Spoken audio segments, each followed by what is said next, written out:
I was like, yeah, she must not understand.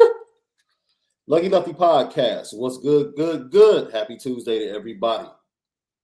What do you eat on Tuesdays, bro? Because the Taco Tuesday thing is kind of played out. Like, It what's is your for Tuesday? me. My wife and I, we just started meal prepping, right?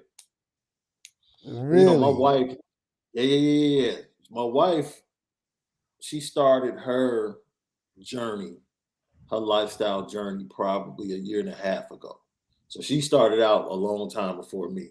She's down, I think, 60. She's lost 60 total. And she wasn't bad. Oh, you're not saying a diet. You saying a lifestyle change. Lifestyle, yeah. Changed everything. She's down 60. And you know what, bro? This is funny. For me, I'm like, you're getting too skinny, yo. I'm from the south side of Chicago. You're getting too skinny. Yeah. We I not. don't, I don't, we not- I don't need that, right? Everybody knows. Well, I'm the GC, so I don't want to get too into it. I'm just saying, you got to have Leave it. something. What they say. Leave the Jenny Craig to Jennies. Leave that to the Jennies of the world. Yeah, dude. So it's like, hold on now. We're gonna we might have to have a limit here. Like once you get to like, yeah, we got a limit. Like, be cool. Because women do that. They get obsessed with it and try to lose all this weight. And I'm like, wait a minute. Yeah, that's That's like, not no, how I what are met you you. doing? I didn't meet you working out Yeah. all And then crazy and hard and losing all this weight. it's a balance between how they want to feel and then what I want to look at. You know what I'm saying? I don't want to see the girl from high school I started dating. You dig? No. I like the girl that got to about 30 years old and was like, Mm. pickety Oh my. plow. Like, it's funny. I actually watched this show, and Megan Good's sister is married to Eric Bellinger, the R&B Oh, singer. okay. Yeah. Yeah. So um, she wanted, some work done, to her breast. She Mm. went in wanting augmentation, Mm. right? Meaning she just wanted them, the natural kind of work done, lifted, a little perky. And Eric Bellinger was in the consultation, and Eric Bellinger was like, man, if we spend the money, we might as well enhance, you know what I'm saying? We might as well, give your boy something to look at. Straight up. Straight up. So, If we doing stuff, right. If we're going to do something, let's do yeah, it. do it. Yeah. You don't have to. I thought that was hilarious, man. But no Taco Tuesdays with us, man. No Taco Tuesday, dude. I might do I'm a turkey burger dude on Tuesdays. I got a spot in the Really. innocent. I'm a turkey burger dude on Tuesdays. Turkey Okay. burger I like. dude. I like. I actually make my sausage and rice. So you coming from the islands with it. Sausage and rice with the peppers. With the peppers. Get Okay, to are you put it making in like a the little pan. roux with it? Yeah, just a A little bit little of roux gravy? with it. Yeah, and then get a side of like corn or something, and we good. It's a nice little thing. I like it. I like it. I like it. So let's get into it. There's a lot to cover today. We're going to hear from defensive coordinator Al Golden. We'll hear from a grad assistant that works with the linebackers, James Laurinaitis. We'll talk about this defense because we had so much fun with LL Nation talking about Tyler Buckner and Drew Pine yesterday that we decided to push the defensive practice report. One thing we did talk about is how intensive drills have been in these practices and the pace. And, Marcus Freeman talked about it. Like, we're not changing. This is the Nope. pace every day. There is no drop off. This is the standard. And the dope thing about it is only the incoming freshmen are experiencing this as their floor. You know Right. what I'm saying? Everybody else is used to the previous regime, how things were done at a much calmer, slower pace. And hopefully, these are the things that allows Notre Dame to go out and compete, play fast against big teams in big games. And we'll see September 3rd what type of effect it has. I will say this: the depth of this roster is being sadly underrated by a lot of people. USA Today poll came out yesterday. Notre Dame was ranked fifth. Ohio State was ranked number two. So it'll be number two versus number five. USC was ranked, if I'm not mistaken, 13th. And Clemson was in the top 10 as well. I think Clemson was, I don't want to misquote. I know they were in the top 10, but either way, we'll get that in a second. But either way, as we continue to talk, your thoughts about where Notre Dame jumps into that initial poll at number five, two versus five, when they go up to face Ohio State on September 3rd. Do you think that's fair? I think it's hard to say five only because how can you put four teams above a team like us who's been consistently floating around the playoffs for as many years as we've been? I think any team that's outside of Ohio State and you could say Alabama, Ohio State, and Clemson, it's hard to put that fourth team above us, really. So I think if anybody, we should be the fourth best team in the country on a regular default standard. And then from there, we can see where we fall. Yeah, Clemson was third. No, Clemson was four right before Notre Dame. Notre Dame is fifth. Look, man, Michigan was six. Dude, this love for Texas A&M, I don't get it. I just don't. Utah, I get it because Utah is probably the favorite in the Pac-12. Oklahoma,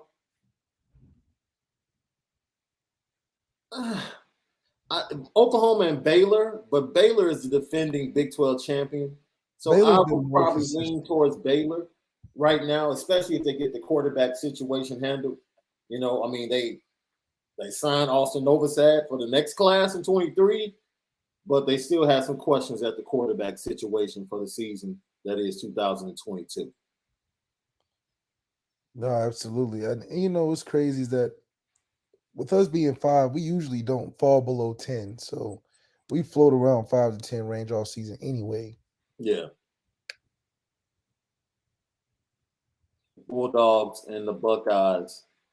Bulldogs 3, Buckeyes 2, Alabama number 1. That's the USA Today coaches poll. I mean, the top three you pretty much knew.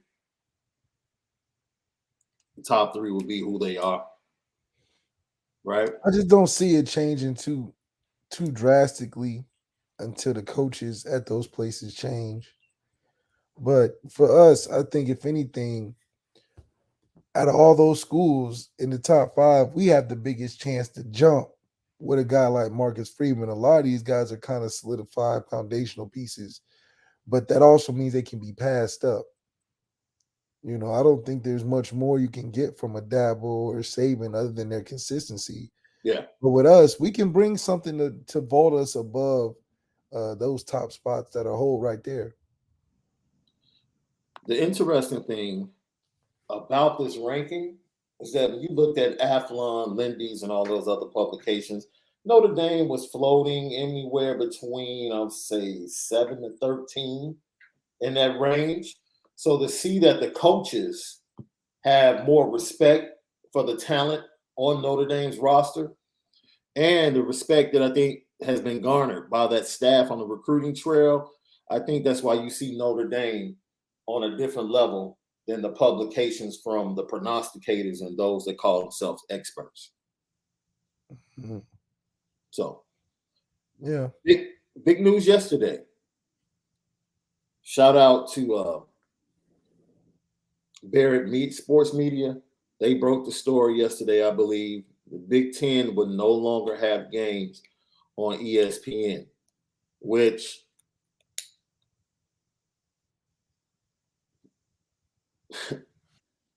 I expected this to come. And, when I heard it from people that I knew, at my former place of employment, I was like, it's one of those deals like they'll get a job done, right? Like literally today in Chicago Bears fans woke up to Roquan Smith requesting a trade. Yeah, they're trying to take advantage of him. Like what? Like because they offered this man who has produced at all pro level, in my opinion, a backloaded contract. Now the new regime, Oh, what? a backloaded contract, right? Like meaning, you pay less up front. The new regime is trying to prepare. They're trying to get draft picks and hit free agency big next year because they'll have a ton of free money, cap space next year. So I know what they're trying to set up, but you still have to show respect to literally the best player on your team. It's like at some point it's about respect for what people have done. Yeah, you said all pro level though. That's what I was talking about. Oh no, he has. If you looked at his numbers, there's some guys that were all pro last year that he had better numbers than. That's just a fact. He just happened to be on a horrible team. Yeah, that's a fact. That's a fact. So when you look at that, it brings us to ESPN. And ESPN has pretty much said, we already put up this loop for the SEC. The SEC network is already under the ESPN umbrella.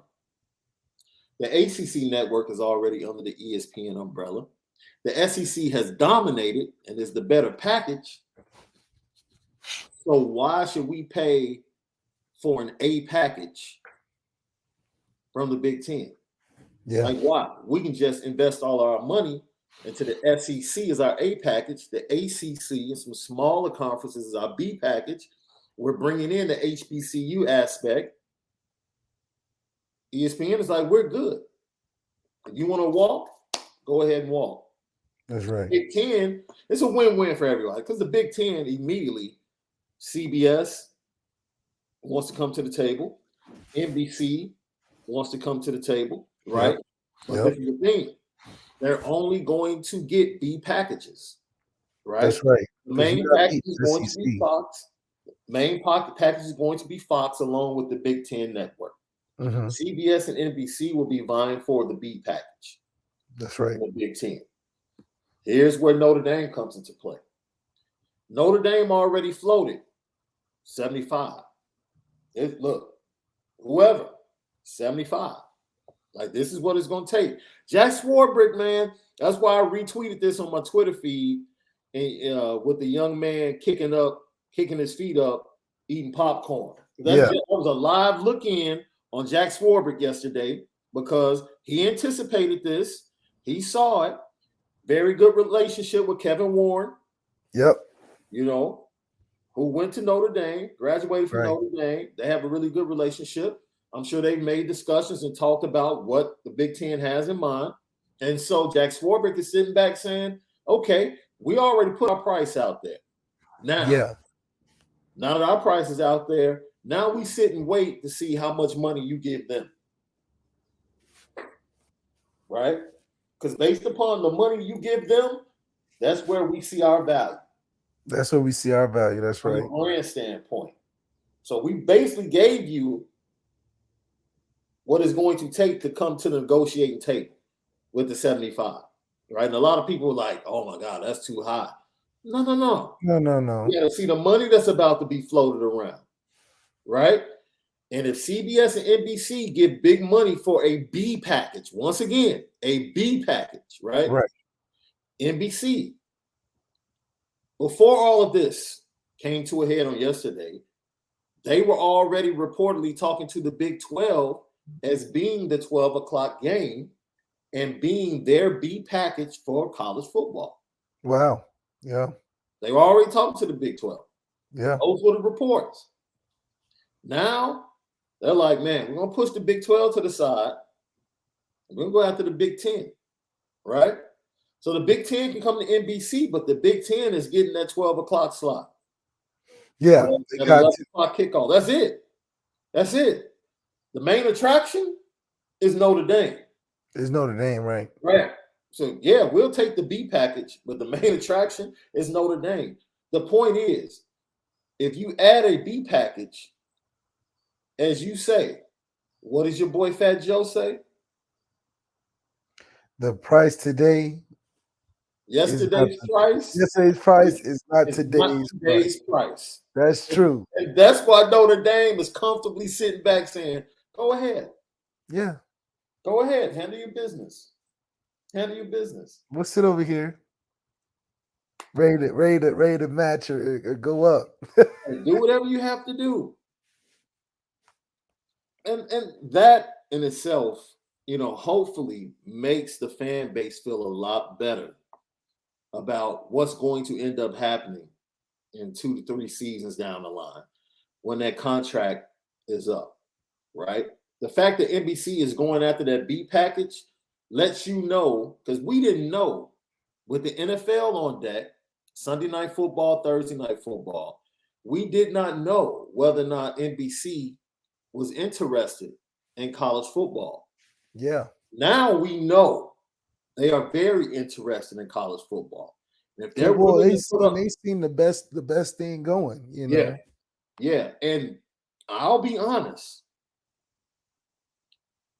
Brian Kelly leaving might have been the best thing for negotiations in Notre Dame.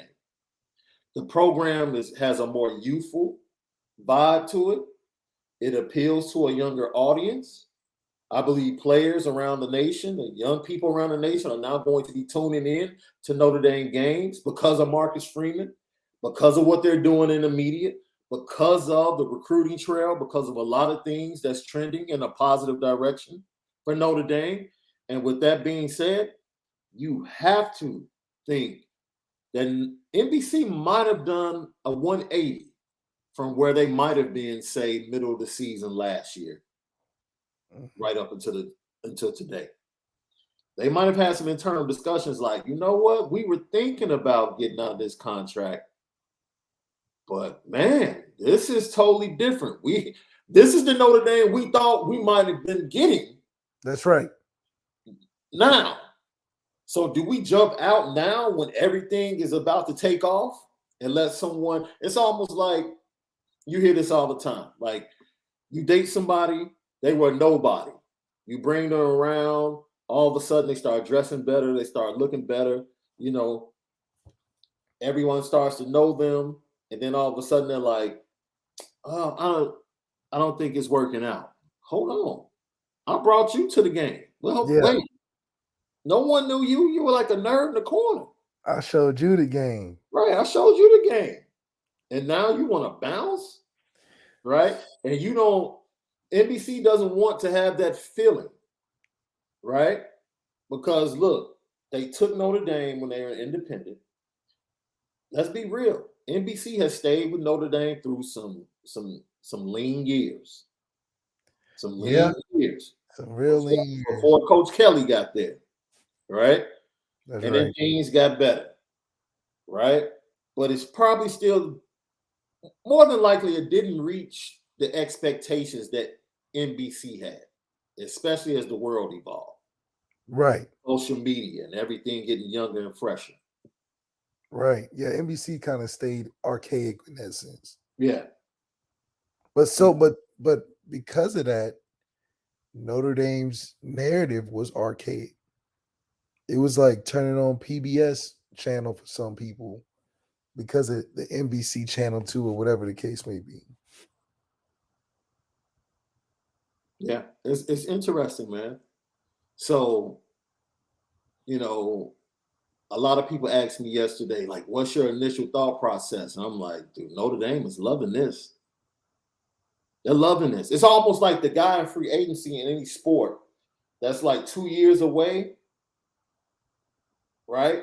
Like the quarterback that's 2 years away from free agency that just saw Kyler Murray and Deshaun Watson's contracts, they're like, oh, yeah. Oh, yeah.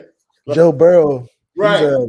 Joe Burrow was like. Hands together pretty good. Yes, sir. Joe Burrow's like, yeah, it's going down. It's going down. Don't let Lamar get $300 million. Right. It's going down. Yes. And Notre Dame is like that free agent. They're watching all this money being put out there, and they're like, yep. They're gonna be like, you can't expect us to take less than that. No. So Notre Dame is one thing there about it, that's making the move at the right time. yeah. So honestly, today, one time and one time only, LL Nation, I would like us to take a time and a moment on the Lucky Lefty podcast to give an applause and a thanks to Brian Kelly, hearing from God. You made the right choice, Coach. Made the right choice. We appreciate you. Thank you for following your gut, your heart, your spirit, whatever it was. You heard from the man upstairs that told you to go to Baton Rouge. Heard from them pocketbooks. Thank you. Thank you. Thank your accountant. I'm thanking your financial people that said that 100 million would look real good. Everybody. Thank you to the person that made the phone call when you were eating barbecue at Tobias Merriweather's crib. Everybody involved. Your agent, everybody involved. Thank you. From the Notre Dame fan base. Thank you. I had to do it in a little accent at the end. Thank you. Thank you. Thank you. From the Notre Dame fan base, we just want to say thank you, Coach Kelly. And we just hope you have much success down there with the Bayou Bengals, as they call Bayou Bengals. And you know what? Bengals. And as I hope your accent gets stronger. As you continue to coach, we want you to know that we're going to continue to come get your players out of the state like Jaden Allen. We definitely coming to get them. We thank you, Coach. Lucky Lefty Podcast. That's right. We coming to get them, Coach. Lucky Lefty Podcast. Oh, that's wonderful, man. We thank everybody. Our boy Ryan Loftus, who's a day one. I don't know if Ryan's on right now, but he sent me a question. Okay. That's right in tune. It is the question of the day. As smooth as Marcus Freeman is, and as dope as he is, who will be the first rapper to put Marcus Freeman in his lyrics? That was a great question. When he asked me, I was like, ooh, that's a good question, bro. That's a good question. Because I started thinking about maybe somebody from Ohio or the Midwest that would actually know or lock in. Then I thought it would be somebody. That's an interesting question. I thought maybe somebody like J. Cole, that's an athlete that watches basketball, football. Like, okay, cool. I would say because he's mainstream, Drake would do something on him. You know, let's say Marcus Freeman. I can see Drake. Marcus Freeman beat Ohio State. They get a bunch of groundswell. Drake like catching things that's hot at the time, like he did Johnny Manziel with that Draft Day song. He might throw a bar at Marcus Freeman. That's got a good little tone. Free man, do my dance. You know, he might have something like that. I see you. Maybe somebody doing like a little hangover reference from the little hangover promo. You know, there's a lot of movie stars that came through Notre Dame. Maybe they drop a Marcus Freeman line or something. Yeah, facts. Are you coaching them boys? Are you recruiting them boys like Marcus Freeman or something? You know what I mean? You gotta love it. Oh man, we'll get to some of the answers in a little bit. But we talked about the offense. Bro. And today's show is really about Notre Dame's defense and what we've seen in practice. And then, can Notre Dame be a top 10 defense this year? Can Notre Dame be a top 10 defense this year? And the reason I asked that question, bro, is because I think depth has been the biggest reason. In order to be a top 10 defense, you have to have depth up front. Yes, up front. Up front. You can be not as dominant on the back end, but as long as you're sound and dominant up front, you can be a top 10 defense. Wisconsin does it all the time.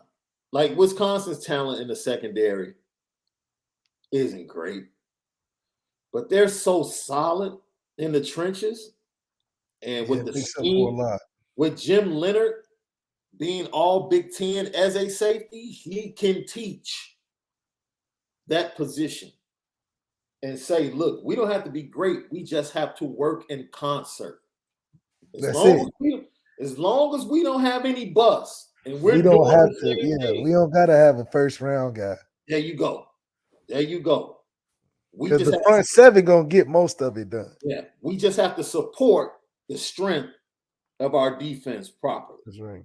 And that's what Jim Leonard does a great job of teaching at Wisconsin. So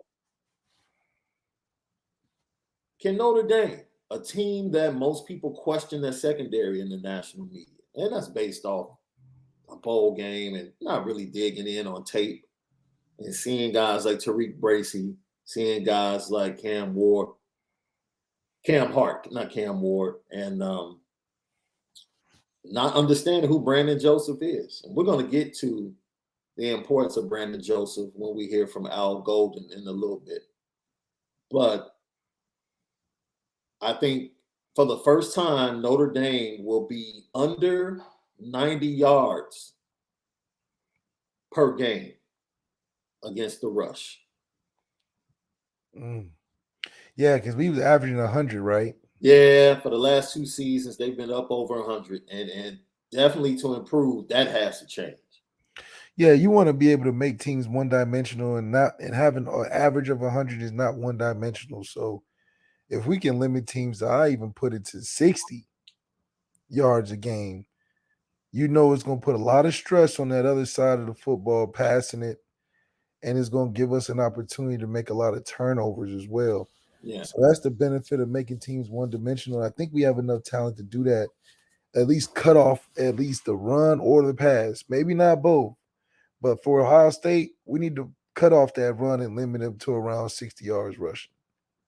Because if we do that, I'm fine with everything else because I know that's just hard for any quarterback to throw the ball all game 40, 50 times a game. Yeah.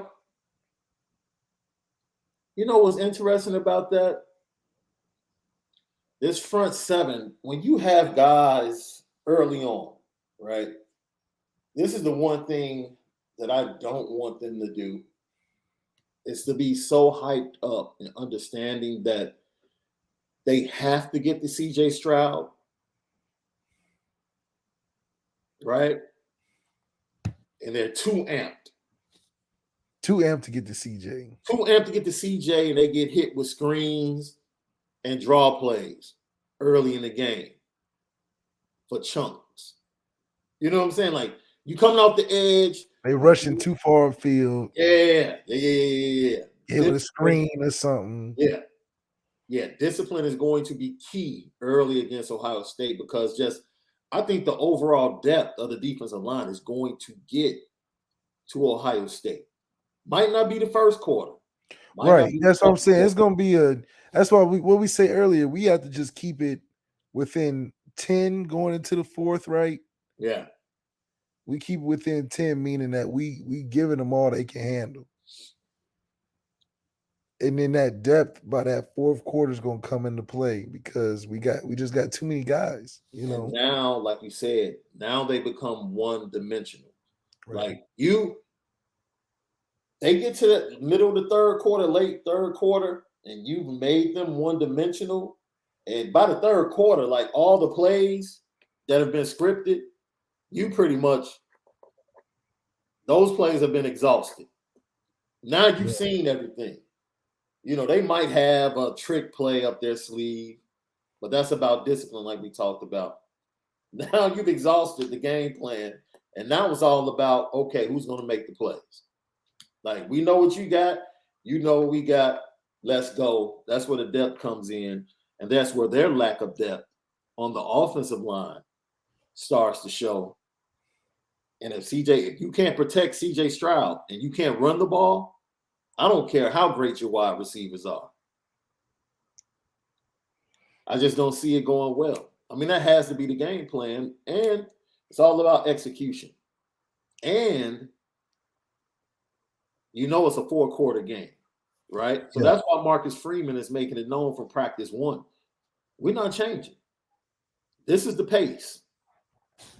This is the pace. This Absolutely. is the pace, right? Marcus Freeman is letting you know all of that pace and space that beat us last year, that's not happening this year. Yeah, that was really a big area of concern. A lot of teams are trying to do it. Virginia, North Carolina, Oklahoma State did it to us. But that was because you got to think, if you sat back in the pocket and stuff, i.e. Purdue, we're going to give you some fits because we're an active defense. So you try to slow us down by running tempo and get us in base stuff. Yeah. Our base stuff exposed a lot of our individual weaknesses, especially in linebacking core and tackling in open field. So Marcus Freeman has sought that out to address it. And we got some more talent in those areas to do better in. Now, first practices, I think Marcus Freeman spoke about this, but I talked about it briefly before we dug into the offense. You can go watch those previous shows, tap in on the Lucky Lefty Podcast YouTube page. Really good content, really good insight to what was going on at the practices. And then yesterday we talked about the tale of 2 quarterbacks with Drew Pine and Tyler Buckner. Yesterday we touched on this drill. I know you've never seen it. I've watched practice clips under BK for the last 10 years, bro. Last 10 years. I would see defensive players make a move and go to the back of the line and wait for their next rep. I've never seen garbage cans lined up the width of the football field. Blow the whistle, make your move, go to the next garbage can in front of you, get down in your stands, blow your whistle, make your move, go to the next one. Dude, I've never seen that. I've never seen it. So that's exactly what you're supposed to do. The focus of not wasting a moment. Every moment you can get to get a rep, to get better. There is no standing around here. We're not standing around. Every time you can get a rep to get better, we will take advantage of that moment. Like everyone. This is not just about the starters and maybe a few guys on the second team or that are considered 1Bs. Everybody gets a chance to get better today in every practice. And that's something that's going to increase that depth on the defensive line. I told you the run game drill, and we'll get to this. Matter of fact, I'm going to play Al Golden because this plays right into what he was speaking about when he met with the media. And Al Golden was talking about, or he was asked about, the linebackers and the depth and, how he has approached that. And he talked about that when he met with the media.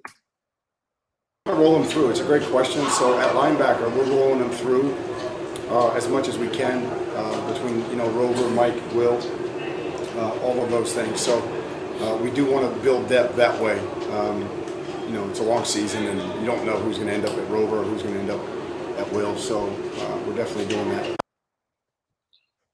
Remember we talked about last week on the show positionless football and the way they're recruiting? Yep. They're getting guys that, we need you to play defense right now. Right now. You know what? We need you to come to the wide receiver room. We need you to return kicks. We need you to return punts. And they have at least 4 to 5 guys. Interchangeable. That are interchangeable, right? Even the Emil Wagner, D-line, O-line. Absolutely. Emil Wagner, they're playing in the left tackle now. Emil Wagner can go to defensive end. Yeah. If the weight is not sustained, he's not sustaining the weight, let's put him at end. And it's high level play. Absolutely. Because the guy you throwing over there is high level play. Absolutely. So what you heard from Al Golden right there is we have a lot of depth and a lot of talent at the linebacker position, and we're not locking them into a spot. He said we don't know where they're gonna be at the end, but No, we trying to get them in as much as we can and shit, see how it trying to goes. see what we have. What are Yeah. our best combinations, especially positional, this point on the field, in the red zone, like situational football, like in the NFL. Like, what do we need to do? And this is his strength, teaching linebackers, is what he did on the next level, right? So you have to feel really good about what he's saying. He's saying we have so many interchangeable parts, man. Look, I throw him in at Mike, I throw him in at Will, I throw him in at Rover.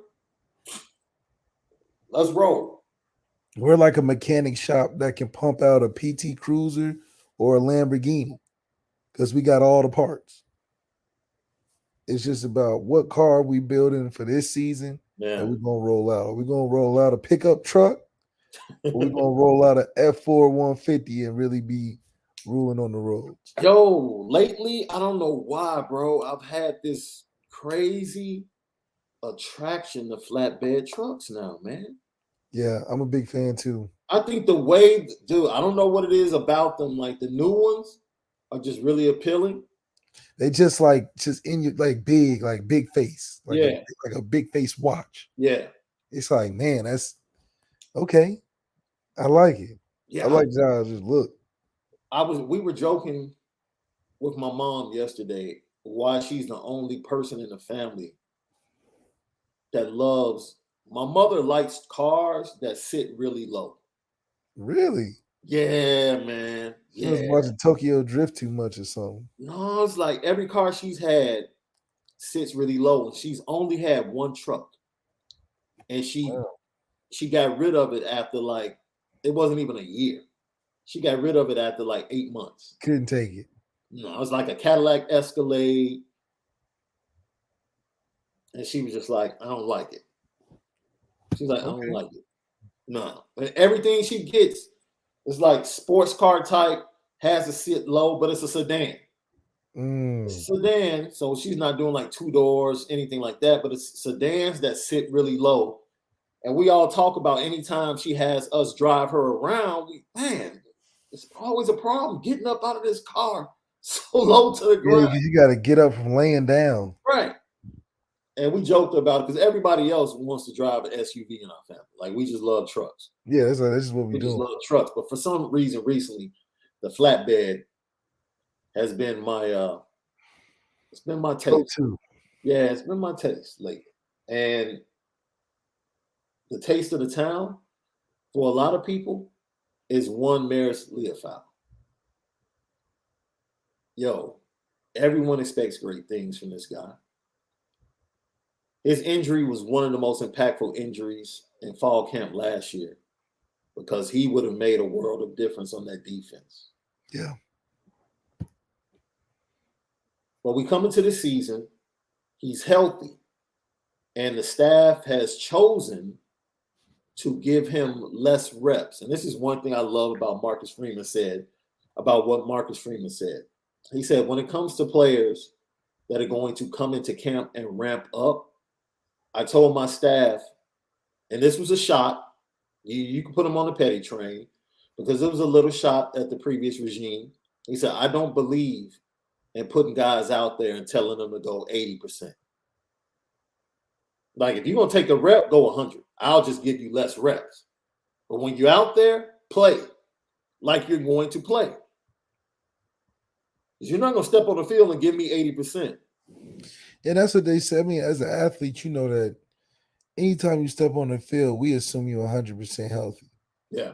You know, don't step out there half-hearted because you're just not going to get the excuse because it'd just be like, why are you out there then?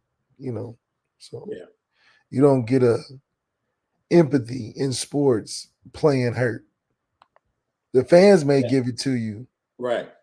But coaches and players alike, they're like, if you hurt and you bullshitting now, you might as well not even play because we're not giving you the benefit of the doubt because you don't have to. You know what I mean? Yeah.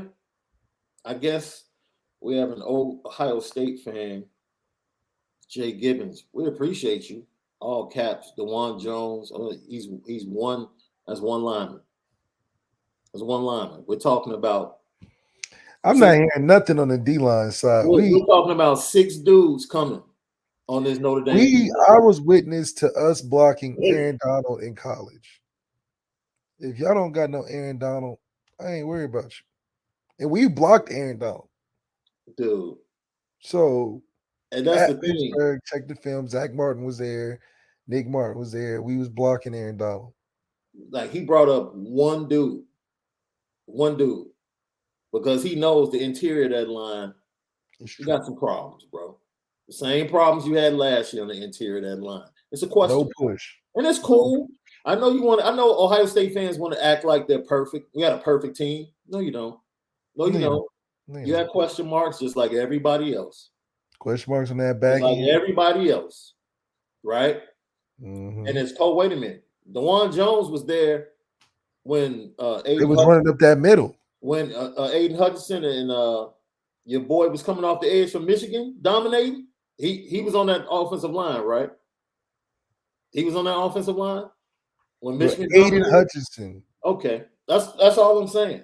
Not Will Anderson. Once again, we haven't said anything disrespectful about Ohio State. We're just pointing out you have some weaknesses, and your weaknesses can be exposed by Notre Dame's strength. It is what it is. Our O-line, D-line is what it up is for us on paper and real. I don't see them having the trenches in any way better than us. Yeah. And that's what's going to be the comforting side in the whole game. Yeah. That no matter what, I know that we can get a push and we can give a push. Yeah.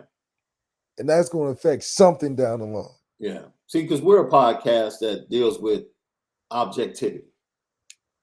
We don't go over the top about our team. We love Notre Dame. But we've done a show talking about Ohio State and their 2 tackles and how they're good. But then we had to point out the interior of that offensive line, our D tackles can get after them. Adiomola can get after them. Riley Mills, if you want to put him inside, can get after them. Can raise havoc. That's the quickest way to the quarterback, up the middle. Forget about your tackles being able to handle Foskey. What are you going to do up the middle? That's going to be the question. And can you do it for 4 quarters? Can you do it for 4 quarters? Can you do it for 4 quarters? Notre Dame has a chance to finally creep into the top 10, but it's going to have or need playmakers on the back end, right? We know Brandon Joseph, the transfer from Northwestern. Evaluators have him as a first-round pick. We know this. Tariq Bracy, very solid in the slot, right? But we also know Tariq Bracy is going to be challenged, bro. First game, like Smith and Jigba, that's a handful, bro. That's like, we're not even asking you to hold him under 100 yards, bro. We're not even asking. Just don't let him catch touchdowns. He's a dude. Yeah, just don't let him catch it in the end zone. Yeah, we're not going to give you an unrealistic expectation. And his success will be based upon the defensive line's ability to be able to put pressure on C.J. Stroud. Like, that's indirect effect. But I told you about a month ago. No, it was longer than that. It was after the pro day.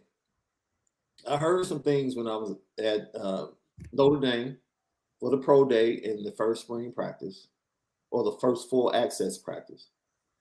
And I told you guys, and I got backlash for it, that this secondary will play better as a group with Brandon Joseph as his leader than it did with Kyle Hamilton as his leader. And when I said that, people were like, are you saying Brandon Joseph is better than Kyle Hamilton? Has nothing to do with that. I think Kyle Hamilton's a better individual that can make a room better. Yeah.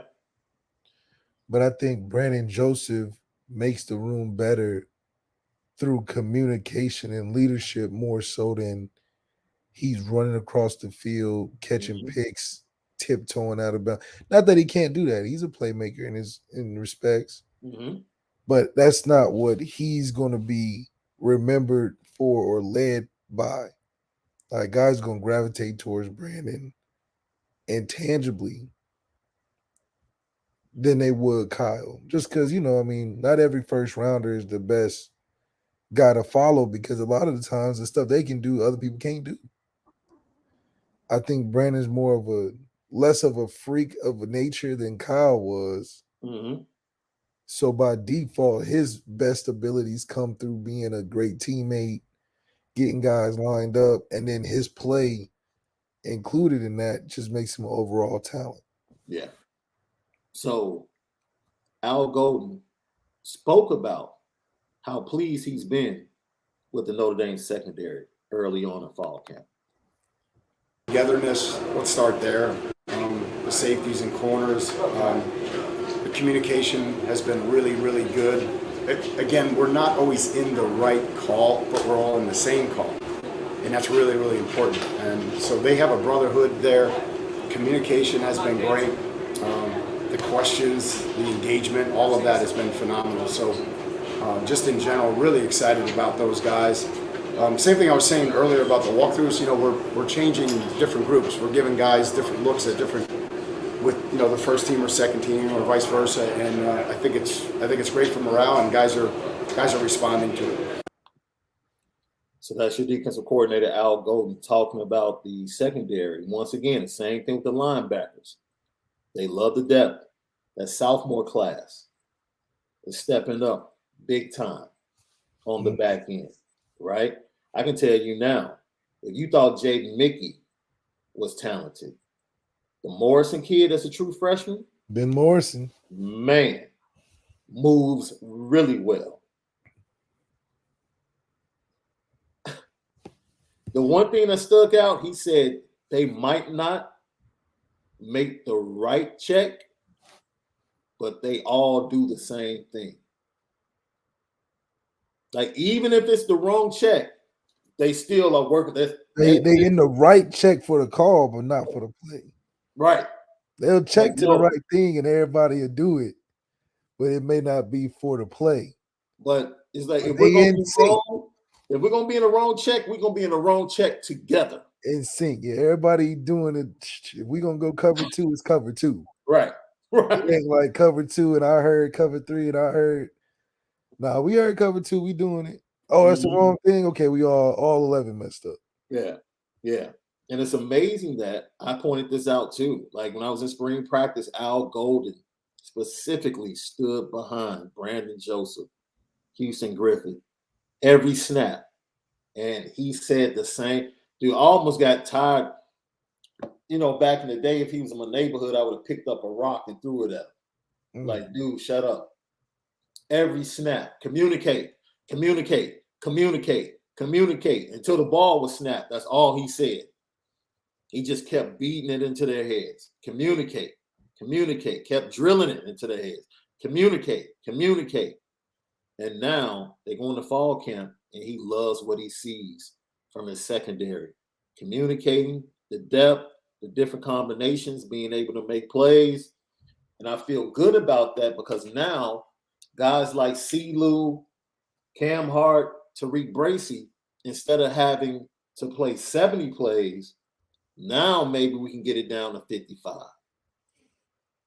Especially against lesser teams, right? Fine. If they play, you need them to play 90% of the plays against Ohio State, rock out. But if we can get them down about 80 to 85% of the plays against a North Carolina, we can have confidence in a Philip Riley to come in for Cam, right? Jaden Mickey, who's been playing the boundary, but has also been playing the slot. Yes, which is good because his size is there. You can get another guy on the field, maybe a Ryan Phillips, and put Mickey inside, give Tariq Bracy a break, or just throw multiple guys at it. Jackson and Jigba. Yeah. You can throw a Mickey. You can throw a Bracy. You can throw a taller guy like Cam because Cam can play a little bit inside. Yeah. Maybe double him with Brandon Joseph a couple times. Yeah. So there are a lot of different ways to get hands on him because he plays the slots, a lot of traffic, but it doesn't have to be the Tariq versus Njigba show. No. Be Njigba versus Tariq, versus Cam, versus Mickey, versus even Brandon Joseph thrown in there. Maybe throw Maris throwing him to give him some bump and run. So Al Golden, with the knowledge he has, is going to make it hard for the guys that are usually going crazy on Saturdays to just go through a little bit more obstacle if they want to have that 400-yard game. And it's a mental obstacle that you want to give. Because physically, like we said, he's a dude. Yeah. He's a dude. All right. But mentally, when you start to give a guy the same look, now you're making it easy for him. Like or just being constantly physical. I think this team is more physical than last year's team on a mentally physical level, meaning more competitive, more of a dominant kind of culture that we're having. And even on a physicality standpoint, I mean, we have bodies and they're huge. These freshmen look like our damn near veterans. So to be able to throw that constantly on a guy like Kevin Durant versus the Boston Celtics, we're just going to be on him and just hounding him. Yeah, he may have some buckets, but eventually if we too rough with him and they're not calling a lot, we can definitely get in his head a little bit. Yeah, I agree. I totally agree. So, look, you have to be happy hearing the things that you're hearing. We understand it's only practice. It's only practice, right? It's fall camp. But I think we know what we have in the trenches defensively. And it goes back to what I said about Jim Leonard. I think Marcus Freeman mentioned this. Like, what Al Golden has brought is the teaching aspect of not going to do this and knowing the playbook, but knowing why. Know why. Why am I doing this? I know this is the coverage, but why? And that's a huge thing. And that's a huge thing because that's what I've learned going through my college experiences, having different coaches and stuff, is that a lot of coaches, and we talked a little bit about it yesterday, can tell you and coach the shit out of the play for 30 minutes. Yeah. That's not telling you why. That's telling you what it is and how it works.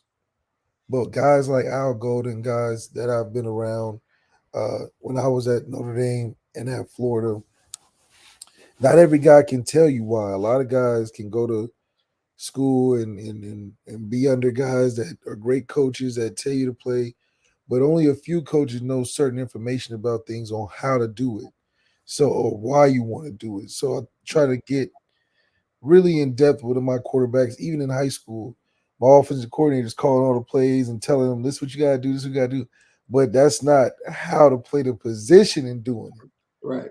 It's easy for the coordinator to be like, you just look here, then look here, and why didn't you throw it? He was wide open. But I got to tell, okay, quarterback, in order to do that, you got to look at this defender. If he leaves, then you got to look here. See, it's two different ways of going about the same result. But that's what we're getting that we didn't have last year. I don't think any coaching staff on this staff this year would go openly and tell media that we don't have the players. Because they're going to be like, I think all coaches that we have now are qualified to be like, I'm not accepting that because I recruited you because I knew you had the talent. Right. But I can coach for real. Right. Fact.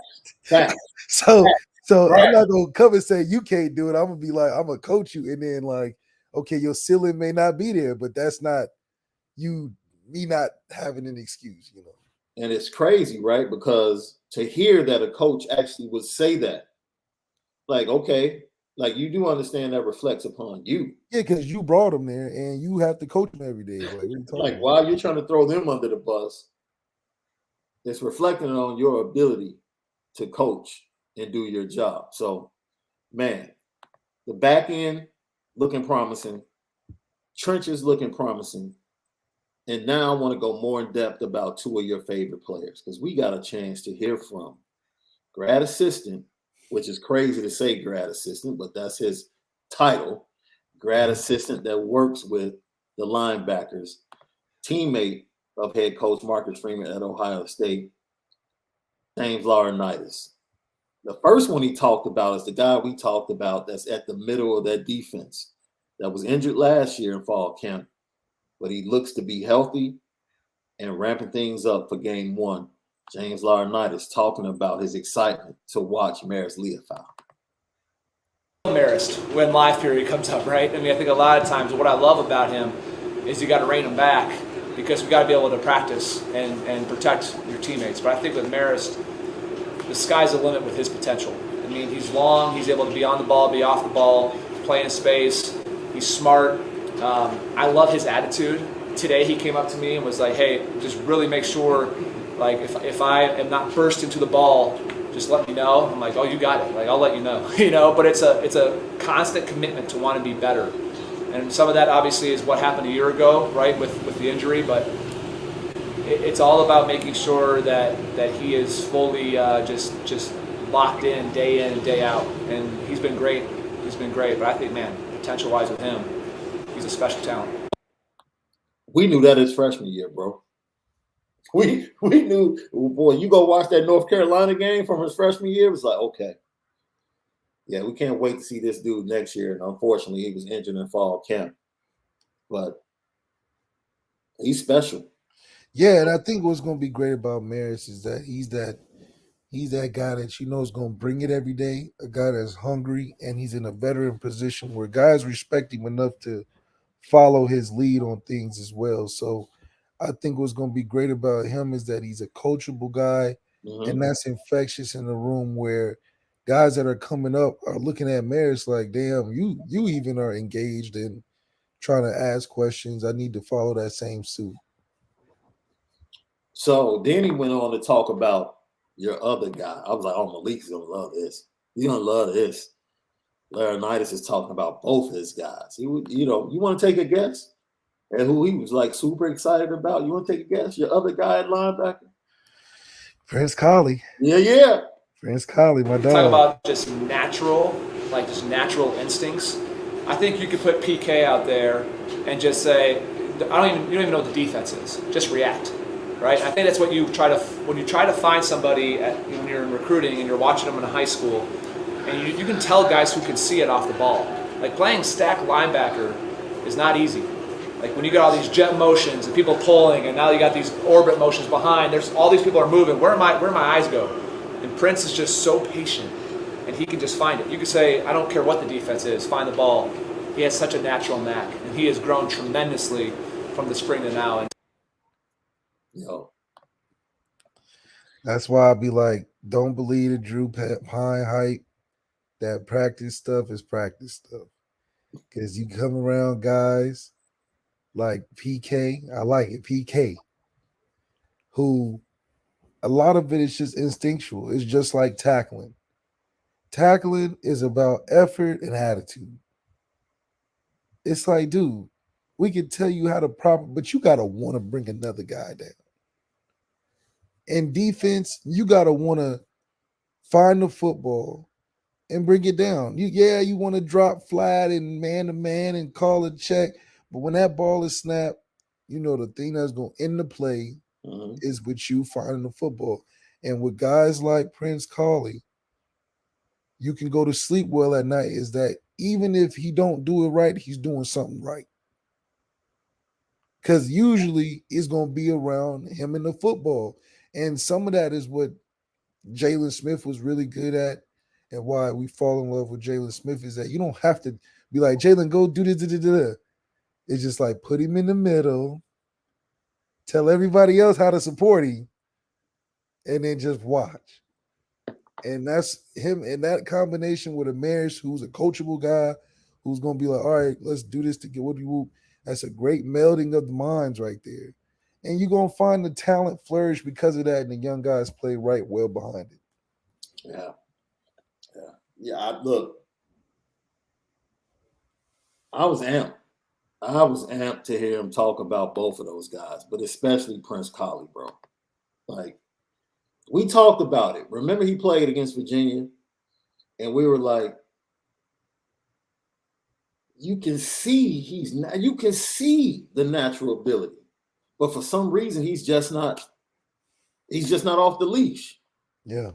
He's just not off the leash. And it And a sounds lot of like that too is a control thing. I think sometimes, man, you get in some of these programs with these coaches that are hell bent on doing it the way that you're doing it. So they're not coaching to the talent; they making the talent play under their coaching. So a lot of that's just media stuff they throw out there to throw off the love of a player yeah, to make it seem like it's his fault. But at the end of the day, it's only been a year, and it can't be that much development from that year to this year. If anything, y'all taking the reins off. We are not trying to drown him in overthinking by making him seem like he's not sure of himself. But now that he's sure of himself, you're seeing a totally different player. yeah, And that comes from how you coaching, not because he can't do it. right. Thank you to our guy Truman Dumel for the super chat. With the experience of Harry Heastand and Al Golden, how good can our defense be nationally? And it's Howard Cross, somebody we haven't talked about, who has been, you talk about flashing. He's flashed tremendously the first few practices. Be our unsung hero on defense, just a pure lunch pail blue collar guy who doesn't get any credit. Well, I don't know. He's gotten a lot of credit from us, especially last season. Like, 100. we talked about him after that Wisconsin game. Like, the job that he and Jacob Lacey did, to really stifle that running game and to put the pressure on Graham Mertz that led to all the mistakes he made. Yeah. Yeah.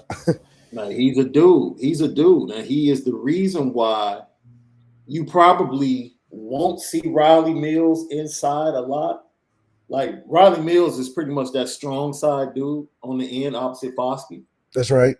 And they love to move him inside because they really didn't have that depth behind those two last year. But now, Adeomola, Cross, then you got Lacey, Ford, Onye, the transfer Chris Smith from Harvard. You're okay. And they don't need him inside this year. And you got options. That's the other thing. You got some options where you can be like, okay, let's mix and match this. Let's see how that works. Let's throw this combination in there. Let's see how that works. And these are the things that, okay, that stems off of how they play well with the linebackers. Yeah. And Riley Mills and Foskey play well with Prince Collie and Maris, or just Howard Cross and Foskey make sense. Just what combinations and the strength of what teams are doing. It's like a big science project. Yeah. And for you to have a well-organized staff like the defensive side of the ball is, being that you got head coach and linebacker, but he got his right man as a linebacker, with the defensive coordinator being a linebacker, Super Bowl head coach. It's like, man, we got the pieces that all these players can go to as a resource where not only are they all speaking the same language, they're giving real game. Yeah. And these are the things for these young linebackers, even in recruiting, that you need to look at as being a reason why you want to be there. And I think the different responsibilities that guys like Jason Adamiola, for example, I think he's going to be given the task to go wreck. Just go wreck. Be Warren Sapp. Get upfield. Get into the backfield. Make plays. Get after the quarterback from that position. And working in tandem. I can tell you now, the amount of stunt drills, whether it's TE or whether it's, linebacker crashing, A-gap, looping the end all the way around. You know what I'm saying? Through that, as the other defensive tackle, takes the responsibility of the outside. I mean, Al Golden is going to have some really, really great nuances to this defense, and he has the different tools to be able to go ahead and employ what he wants to do. It's like having the mind and not having the tools to put it together.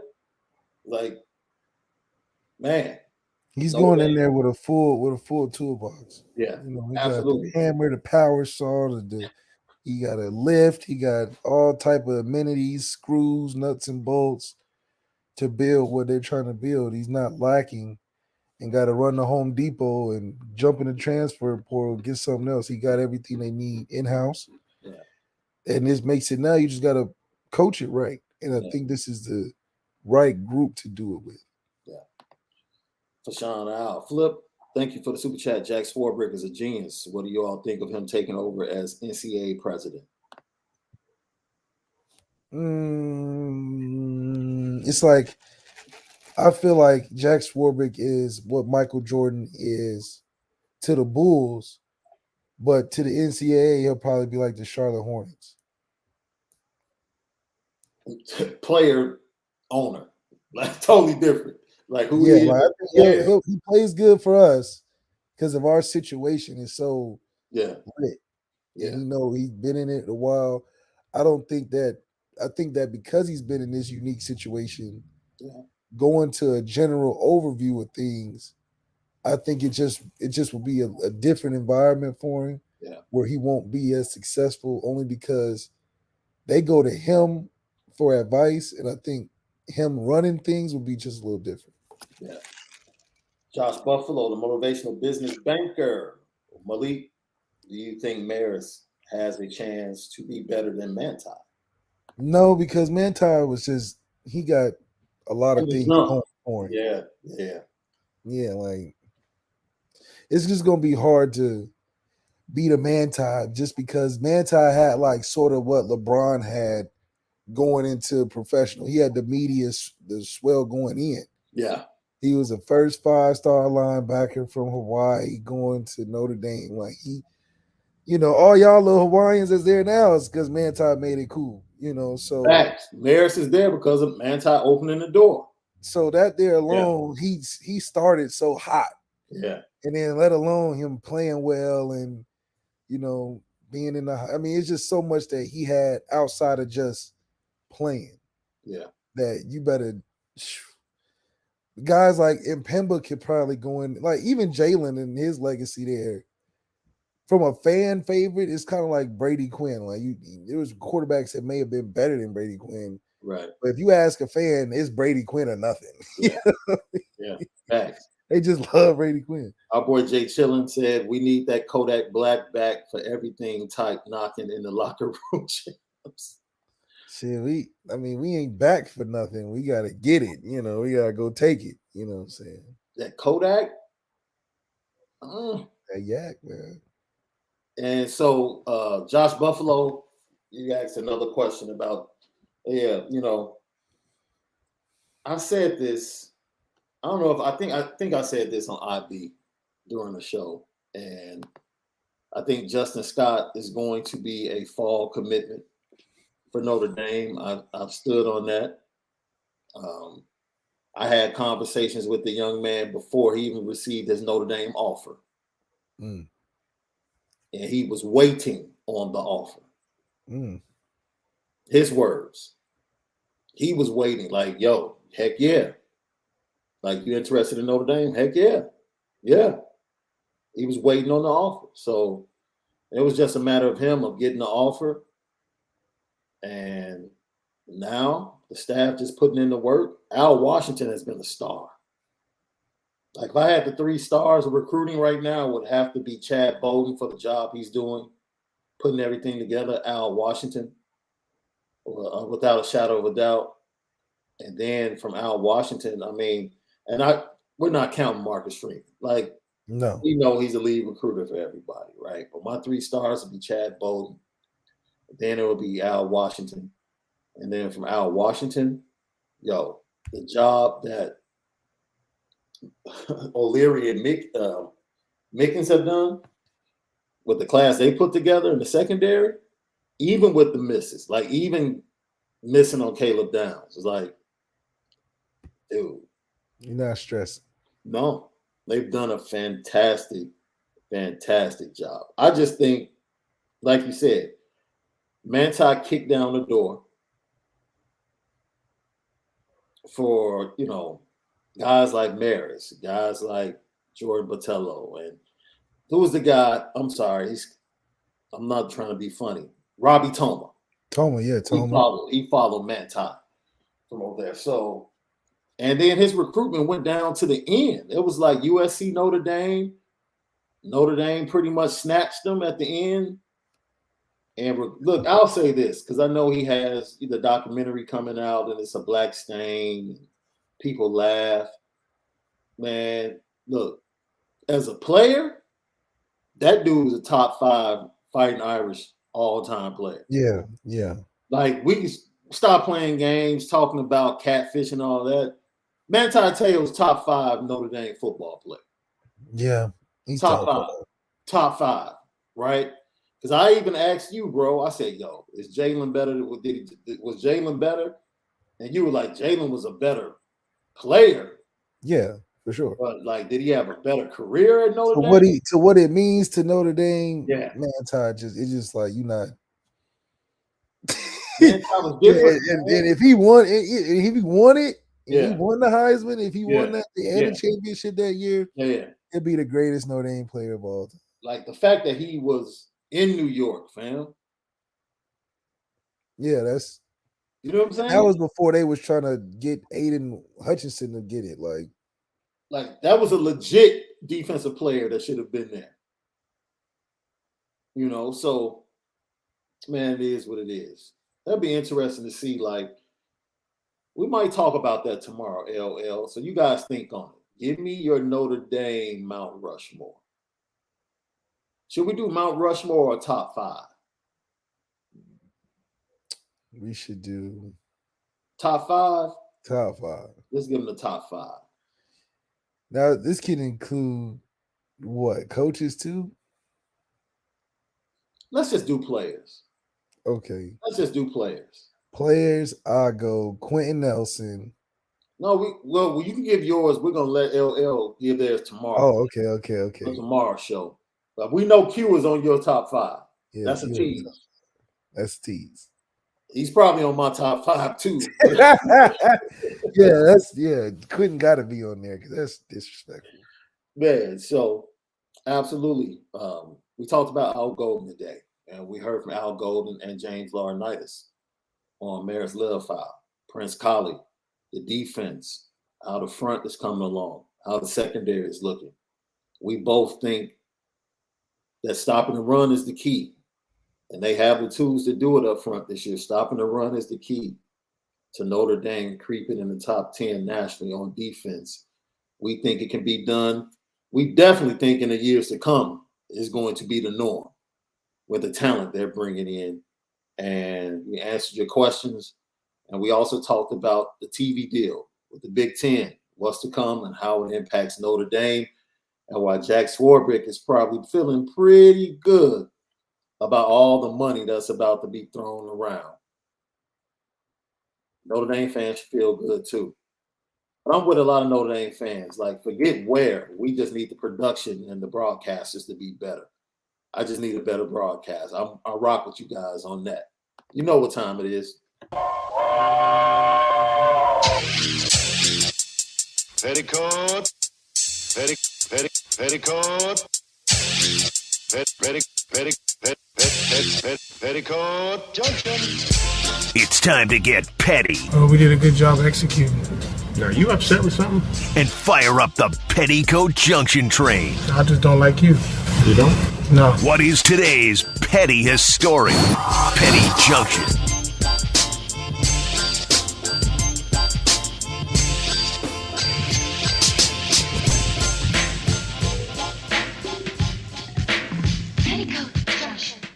Petty Junction. Petty story of the day, each and every day, brought to you by Onora Whisky. OnoraWhisky.com, that premium American whiskey. OnoraWhisky.com. Who's on your petty train today, bro? Who's on my petty train today? Oh, man, the list goes on. I think it's petty, watching NFL training camp videos. And they just like, oh man, they just go so hard. They like the Justin Fields one I saw this morning. It was like a ball throwing, like kind of messed up or whatever. And they're like, oh yeah, the Bears are gonna be great this year. Like, come on, like y'all take one practice highlight and just sum up the Bears' whole season or a player's whole career, and that's pretty petty. So stop doing that. These training clip highlights. They've been practicing all day. So if you catch one bad clip, you can't summarize that as that's the team's trajectory. like your boy Kyle Hamilton getting lit up in practice. Oh yeah, and you know I love Kyle's response. He's like, "Man, I am getting lit up on Twitter." Yo, I want to throw the Chicago Bears on the petty train, man. Look, everybody knows you're pretty much tanking. Everybody knows that you haven't put that receiver anything, core you're tanking. you haven't put anything around Justin Fields. Your offensive line is in a flux. Your second round pick from last year, you're trying to trade. It's like this. It's the worst kept secret. Like, we know you have tons of cap room coming up next offseason. You guys talking about we're going to beat the Packers. No. And you guys backload the contract and present it to the best player on your team, the captain on your team, the captain. He wears the C on his jersey, and you disrespect him like that. They just tell him to wait a year. Man, look, I don't know what else to say about Ryan Poles, because you give people a chance when they come in, a new regime. You give them a chance to prove themselves. And like, he immediately has two people come in and get in trouble with the law as free agent signings in Chicago. They get arrested. And it's just one domino after another, man, with decisions he's made. Oh, it's just not looking good for Bears fans. It's not looking good for Ohio State fans neither. I'm putting Coach Justin Fry, the offensive line coach at Ohio State, talking about working on the fundamentals so that when September 3rd comes around, they can just pull them out of the toolbox when they're ready. Well, let me tell you something. If it's not in you, it ain't in you. But it's ready for you. It's ready for you, though. You can come get it. But you're not pulling out nothing, trying nothing new on a team that's coming full force. We're playoff ready September 3rd. And I hope you are too, offensive line coach, because we got the best one in the country. If you're working on fundamentals in the summer, when you going to work on anything ready for the season? That's why that Ohio State fan jumped in with that one player.